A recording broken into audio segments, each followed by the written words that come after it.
las 6:45 en Entorno, Conquistadores del Mar, primera parte. A las 7 ya amaneció y los dibujos animados a las 8 de la mañana. De noche en TV.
¿Cuándo se conocieron? ¿Cómo fue? Yo no diría conocerlo, pero cuando lo vi la primera vez fue cuando trabajaba en Prensa Latina en Colombia. Acababa de fundarse Prensa Latina, yo soy de los fundadores, es decir, del equipo fundador de Prensa Latina.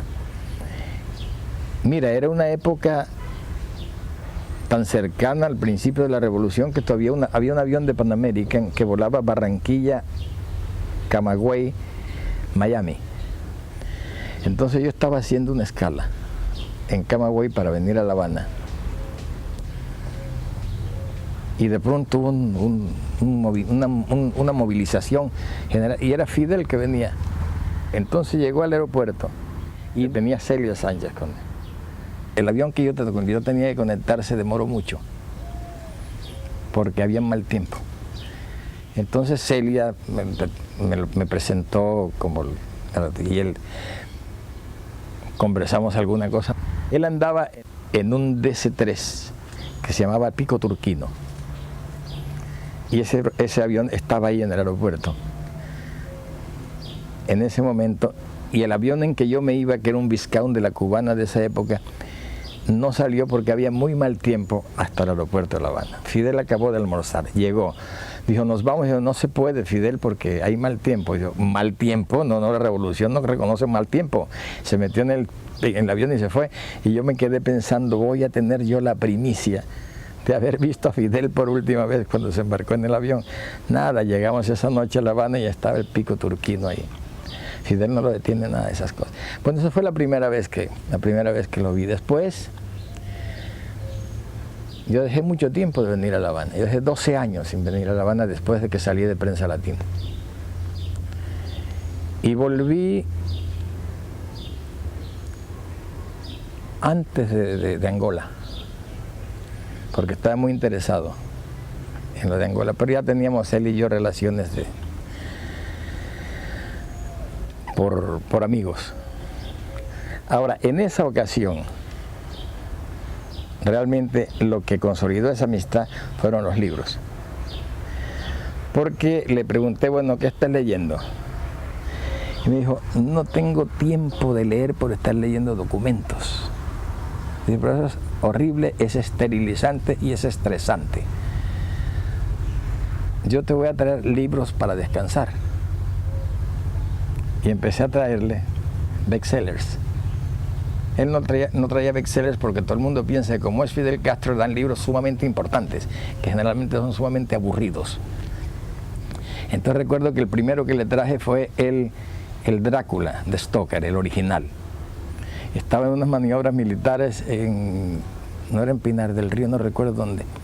Estuvo trabajando todo el día. Le di el libro como a las 11 de la noche. Y al día siguiente llegó a las maniobras sin dormir un minuto. Me dijo, no me ha dejado dormir el maldito libro que me trajiste. Y así le traje El año de la peste de Daniel Defoe, le traje el Día de los Trífidos.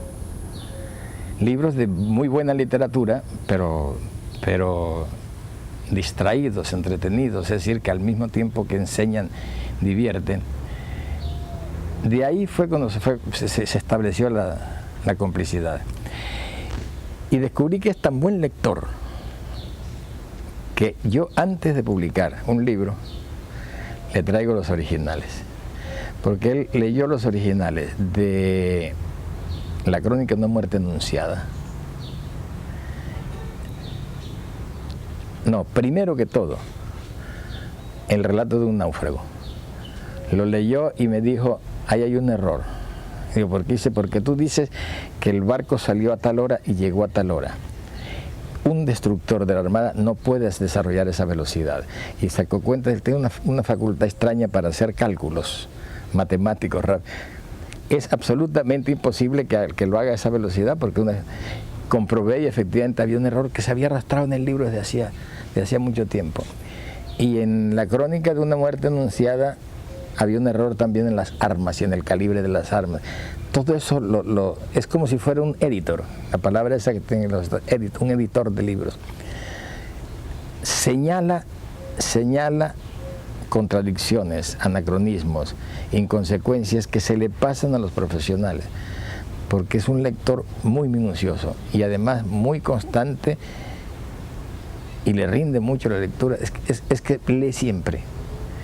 En el carro tiene una luz para poder leer, sobre todo en la época en que hacía grandes viajes de noche en automóvil, siempre iba leyendo. Y muy buen lector y muy bien informado. Y sus amigos, algunos amigos lo mantienen al día en la literatura. Le gusta mucho la literatura, las obras literarias. Y sigue muy de cerca, sobre todo la novela la está siguiendo muy de cerca.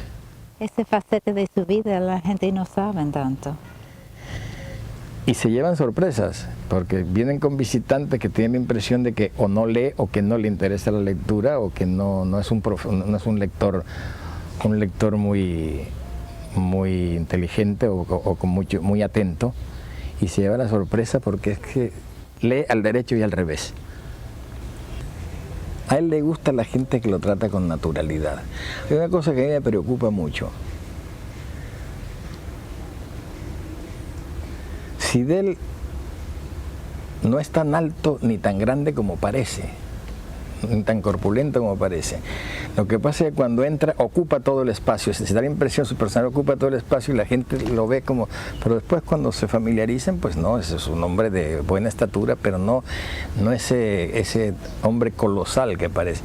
Y eso la gran mayoría de la gente, pero muchísima gente en la cual no se pensaría que le sucediera, pierde la naturalidad cuando conoce a Fidel, por timidez. Después ya cuando se asientan están, pero Fidel maneja muy bien esa situación, porque él también es muy tímido. Él dice que yo digo esto mucho y que no es cierto, pero en el fondo lo sabe. Pero sabe cómo sobreponerse. Es que lo sabe manejar, es que eso es lo importante, saberlo manejar, pero le gusta cuando lo tratan con naturalidad. Déjame ver a Mercedes, la niña está brava conmigo. Mi mejor amiga. ¿Cómo está? Ya hablaremos. Pero una vez se le metió en la cocina a Mercedes y le estaba tratando de corregir lo que estaba haciendo y decía que no cortes esto así, que no hagas esto. Y Mercedes ya le dijo con mucho afecto, mire, comandante, usted mandará en su isla, pero yo mando en mi cocina. Y se fue. Fidel me dice, me ha dicho una cosa que tiene toda la razón. Ella manda en su cocina, de manera que fíjate qué bueno que me lo dijo. Es que Fidel es muy buen cocinero y tiene una complicidad de Mercedes de cocina. Si yo te digo una cosa, nos van a acusar de violar las leyes cubanas, pero Mercedes siempre trae cosas de comida de contrabando para preparar acá, sobre todo bacalao. ¿A él le gusta el bacalao? A él le gusta mucho y lo prepara muy bien. Y una vez llegó a la casa buscando a Mercedes porque tenía un bacalao y quería una fórmula que Mercedes conoce. Entonces entró preguntando por ella y yo le dije, no, estaba en México. Entonces la llamamos por teléfono y pasó Fidel y ella le dictó la receta por teléfono. Para mí lo que me llamaba la atención, Fidel decía, bueno, pero la cebolla la echas primero o la echas después. ¿Qué pones primero? Las patatas, pero cortadas diagonal o en triángulos. ¿Y en qué momento pones el tomate? Ah, no, porque yo mejor hago esto. Y estuvieron media hora discutiendo la fórmula del bacalao. Como siempre, cuando volvió Mercedes le preguntó, ¿y cómo le quedó el bacalao? Y él dijo, mejor que el tuyo, porque no pierde nunca. Él no le gusta perder. Una noche estábamos de pesca y había un amigo que estaba pescando más que Fidel. Y Fidel se hacía el indiferente, estaba de un mal lado, se hacía el indiferente y miraba y veía que allá tenía más. Y el amigo empezaba a contar, muy amigo de él también, empezaba a contar para que él oyera que tenía más pescado que Fidel. Y hubo un momento que fui y le dije al amigo, mira, no sigas pescando, porque mientras tengas más que Fidel no nos iremos nunca de aquí, y son las 4 de la madrugada.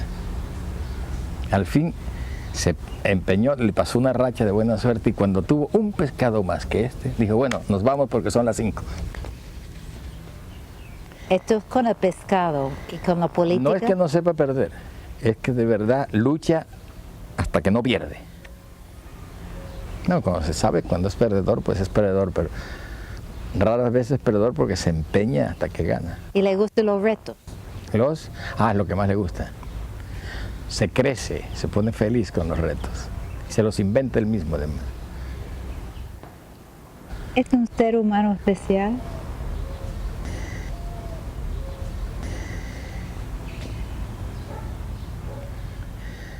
No sé, el problema consiste en que la posición que él tiene, la historia de su vida, todo eso imprime carácter. Y él tiene una situación tan especial en la vida que necesariamente, no sé si ya era especial o terminó siendo especial por lo que ha logrado hacer. Pero a mí el Fidel que más me gusta es el que no es especial, sino el que llega, por ejemplo, anoche, llegó a la casa, estábamos comiendo los espaguetis cuando él llegó, no había cenado, pero no quiso cenar. Entonces estaba muy aliviado, había pronunciado el discurso de los deportes que acabamos de oírlo, y empezó con ese tema. Y estuvimos conversando de todo, pero verdaderamente de todo, hasta las 3 de la madrugada.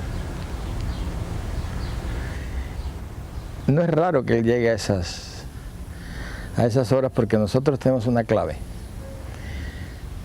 La casa nuestra tiene una puerta de vidrio que se ve la luz de dentro. Entonces, cuando nos acostamos, apagamos esa luz. Si la dejamos prendida, él pasa y sabe que estamos. Entonces toca a cualquier hora, si está la luz prendida. Si no está, ya sabe que nos acostamos. Con él no hay problema de en una clase uno le dice que está ocupado, que no quiere, que está cansado. Y no hay problema. Ese es el Fidel que a mí me gusta, que pocas veces hablamos de política. Muy pocas veces.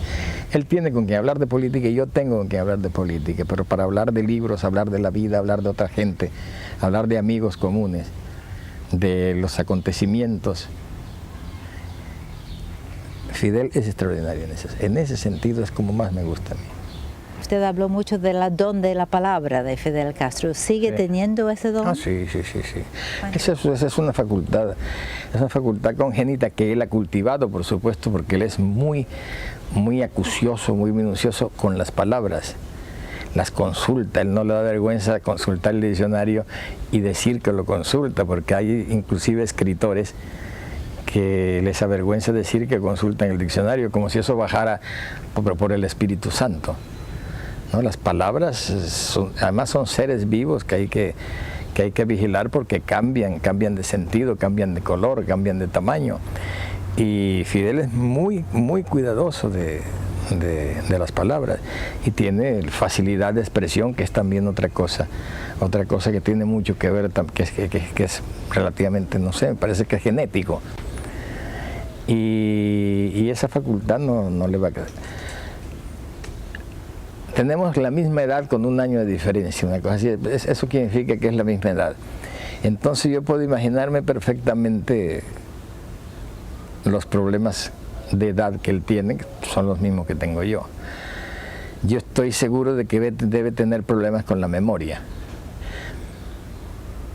Pero la experiencia que yo tengo es que olvido lo que no me interesa. Pero lo que es mi memoria profesional, lo que tiene que ver con mi oficio, la conservo perfectamente. Ahora, mi oficio es muy restringido en relación con el de Fidel. Fidel tiene que acordar, su oficio es todo, es la vida de mucha gente.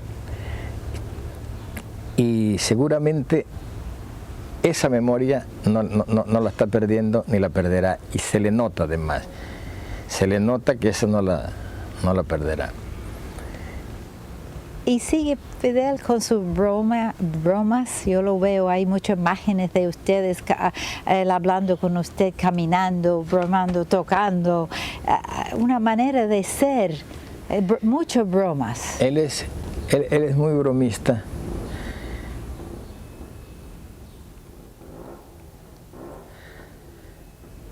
Es muy cuidadoso, es muy bromista, pero estoy pensando que es muy cuidadoso en sus bromas, porque siempre, a veces se le va un poquito, inmediatamente la corrige. Estoy hablando en broma, claro, porque es muy cuidadoso de no ofender a la gente, de no dejar malos recuerdos. Cabo, resígnate de aquí a que tú te ganes un coral el próximo año. Prometo que el próximo año me gano un coral. Sin sobornar al... Bueno, yo no lo he prometido, yo he prometido que me... Sin sobornar, sin coaccionarlo, sin presionarlo. Los métodos no están en discusión. Gabo, me entero que llegó de México el día 2. Creo que fue el día 13. ¿Qué día te fue a saludar? ¿El 13 o el 14? 13. 13. Llego por allí y lo primero que pregunto, Gabo, ¿cómo es que hay gente aquí que se atreve a criticarte? A criticarte. Había leído los periódicos. Digo, ¿cómo es que hay gente que se atreve a criticarte aquí? Esa es la mejor de la libertad de expresión.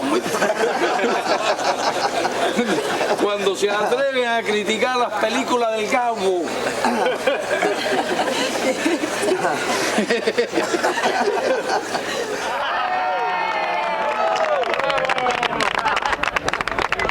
Bueno, que venga Gabo para acá. Sí, Gabo. La escuela son 3 cabezas. Gabo. Entonces después la historia dirá un premio Nobel con 2 ayudantes. Depardieu, el actor francés, Sí, me sí. dijo que Fidel es una leyenda viviente. Bueno, no, lo que pasa es una cosa. Con todo lo que te he dicho yo son elementos de esa definición, y no acabaría nunca. Si tuviera... Por ejemplo, se dice que Fidel no duerme. Fidel duerme las horas que tiene que dormir. Lo que pasa es que empieza muy tarde. Pero él siempre duerme, me imagino lo que duermo yo, 6 horas, 7 horas, y duerme muy bien. No se ha sabido nunca que padezca de insomnio. Lo que pasa es que, como lo ven, que a veces puede pasar a las 4 de la madrugada, está trabajando. Que se trabaja mejor de noche que de día. De noche hay menos teléfono, hay menos interrupciones. Pero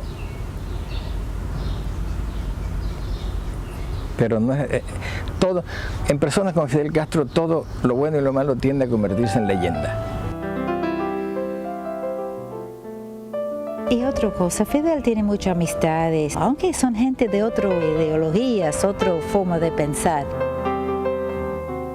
Pero realmente con usted hay un cariño especial, un afecto. Los que mantienen esa relación con Fidel es porque lo conocen como Fidel, lo conocen como es él, no como jefe de Estado. Los que lo conocen como jefe de Estado, como el líder, como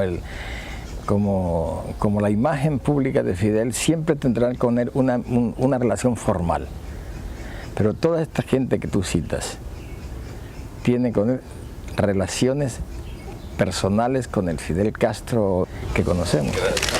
President Castro for inviting you to lunch today. Agradecerle al presidente Castro que lo haya invitado a este almuerzo hoy. We were discussing that you are the new Hemingway. Estuvimos conversando de que usted es el nuevo Hemingway. Espero ser el viejo. I hope it will be the old Hemingway. Yo lo único que pedí es mi visa.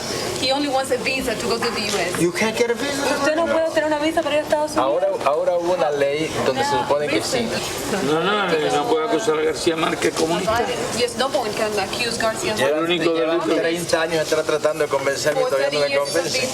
Fidel has been trying to persuade him and he has not been able to. Y mientras menos dinero tiene, menos lo va a comer. Más dinero tiene, menos lo va a convencer. The more difficult it will be to persuade him to be communist. La solicité hace un mes y no me han He contestado requested the todavía. visa months ago. Hay que and he has utilizar la frase de la Biblia. We would have to use the old Entrega todo lo que phrase, tiene y sigue. give everything you have, give up everything you have and Eso fue follow. lo que le dijo Cristo. Le entrega todo lo que tiene y sigue. Pero es mejor seguirte sin entregar todo lo que Better to tengo. follow you up without giving up what I have. Nos vamos con todo. May all go together with everything I have. ¿Y cómo es ese asunto de la guayabera? ¿Cómo surgió eso? En Cartagena, con motivo de una de las cumbres. Hacía tiempo veníamos haciendo una pequeña presión para que Fidel no anduviera con ese uniforme siempre. Sobre todo que es un uniforme muy pesado para tierra caliente. Y con esa cumbre, que no recuerdo exactamente, pero debe ser 2 años, una cosa así, nos mandó a preguntar a Mercedes y a mí, ¿qué significa informal en Cartagena? Y yo le dije, informal es como vagaviria, en mangas de camisa, remangado y con la camisa por fuera, eso es informal en Cartagena. Y le dije a Mercedes, ¿seguro que se va a poner la guayabera? Pasaron los días y cuando faltaban como 3 días para la cumbre, mandó a preguntar a nosotros que si todavía es informal. Sí, que será informal. Llegó, lo fuimos a esperar al aeropuerto, despachó a todo el protocolo, a toda la gente y nos metió a Mercedes y a mí en su carro. Y llegamos al hotel, apartó a todo el mundo, nos quedamos los 3 solos en el dormitorio y nos dijo, pero como una travesura, les tengo una noticia. Dice, tengo 3 guayaberas, una blanca, una beige y una azul. ¿Te la vas a poner? Y dijo, bueno, tengo que pensarlo. ¿Ustedes qué opinan? Entonces, mira, ya sabíamos que cuando empezaste a preguntar cómo era informal, ya pensaba eso. Me parece estupendo que sea así. Lo que pasa es que me habían hecho una que me quedaba muy grande y tuvieron que improvisarme esta que las terminaron casi en el momento en que salía el avión. Seguimos hablando de eso y cuando salíamos del hotel me dijo, voy a pensar, a consultar con la almohada lo de la guayabera. Y le dije a Mercedes, no se la pondrá. No se la pondrá porque esto de consultar con la almohada es porque no está decidido. Y al día siguiente, pues estamos viendo la televisión y venía solo hacia la cámara con la guayabera blanca. Y 20 años más joven.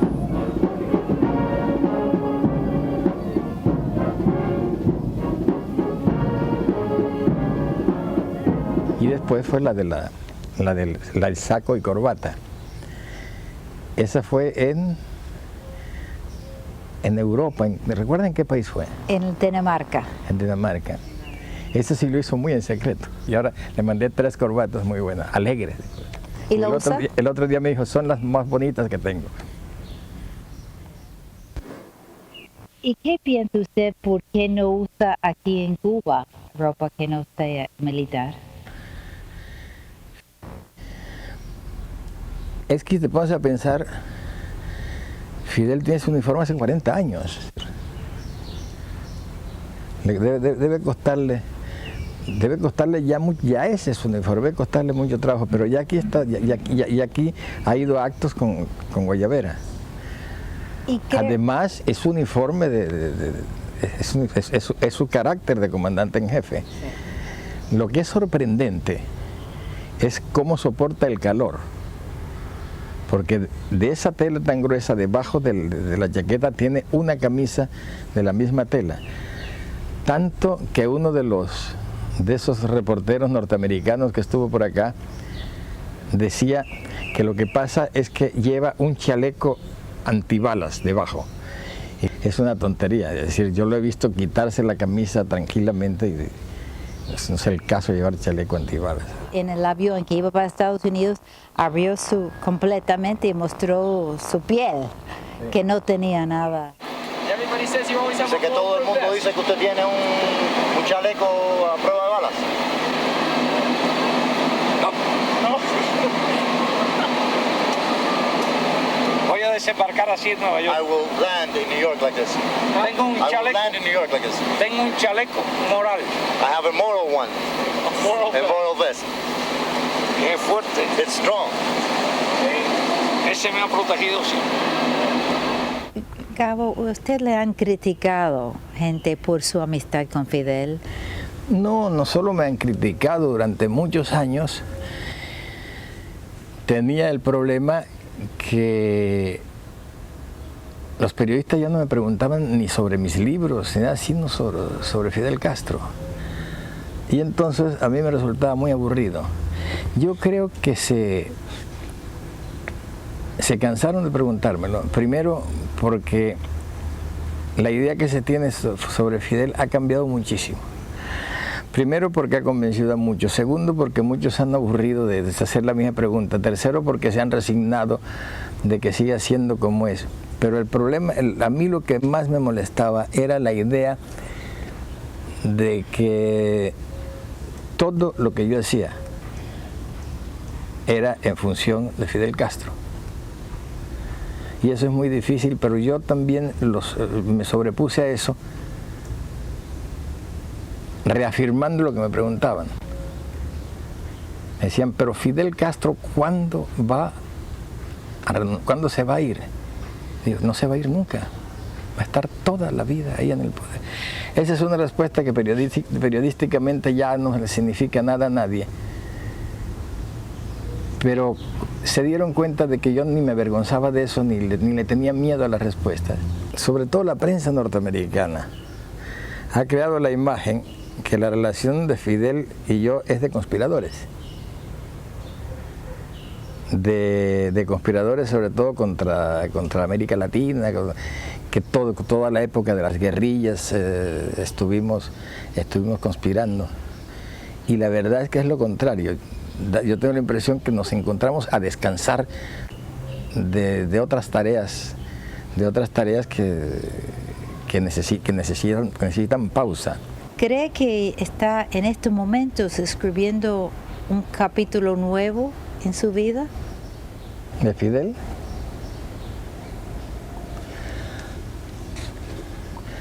No sé, yo tengo la impresión de que Fidel estará trabajando, estará creando hasta el último momento. ¿Que está escribiendo un capítulo nuevo? Sí, pues es decir, hay muchos capítulos de la Revolución Cubana. Y ahora está terminando un capítulo importante, me parece a mí que es el del periodo especial. Él me metió a fondo, Cuba se metió a fondo en la etapa del periodo especial a raíz del derrumbamiento del campo socialista. Y la apuesta de los enemigos era que no sobreviviría con el bloqueo norteamericano y con el bloqueo del otro lado, porque era una falta de ayuda total. Y sin embargo, lo que ha demostrado Cuba es que puede sobrevivir sin la ayuda de ninguno de los dos bloques que existieron siempre. Y en cambio, en este momento tiene la solidaridad de muchos países que nunca se la habían dado, y en América Latina ya prácticamente se discutirán matices, se discutirán conceptos, posiciones, posiciones sobre Fidel Castro o sobre la Revolución Cubana, pero la decisión de que Cuba tiene que sobrevivir al bloqueo y que tiene derecho a salir adelante y tiene derecho a vivir es una cosa que está establecida y eso no se discute. De manera que si hay un proceso, una etapa que está terminando Cuba en este momento con Fidel Castro al frente, es saliendo verdaderamente del periodo especial y con el bloqueo norteamericano y con el resto de los bloqueos históricos. Usted dijo también que era el gran idealista de nuestros tiempos y por ello quizás sea su mayor virtud o quizás su mayor peligro. ¿Por qué escribió eso? Porque creo que es así. No hay más grande idealismo que el que ha logrado inculcar, no solo en el pueblo cubano, sino en muchos otros pueblos, de la justicia social y la igualdad. Y sobre todo porque él, a diferencia de otros países, le tiene un contenido humanístico, que creo que es su gran, que es de lo más grande que tiene, pero al mismo tiempo digo que es muy peligroso. Es muy peligroso porque puede equivocarse y podría haber sido una catástrofe. Hasta ahora, que entiendo, me parece que no. Pero un idealismo llevado a ese punto es al mismo tiempo peligroso porque puede ser también una debilidad. Me parece que es muy fuerte, es bastante complejo. Además, esas frases que uno dice, no las puede explicar porque precisamente las dice para no tener que explicarlas. ¿Qué cree usted que diría la historia sobre Fidel Castro? Lo que no me cabe ninguna duda es que se recordará como uno de los grandes hombres de este siglo, aún los que piensan que es por lo malo. Es decir, sea por lo bueno o sea por lo malo, sea por las dos cosas al mismo tiempo, Fidel no se olvidará en mucho tiempo.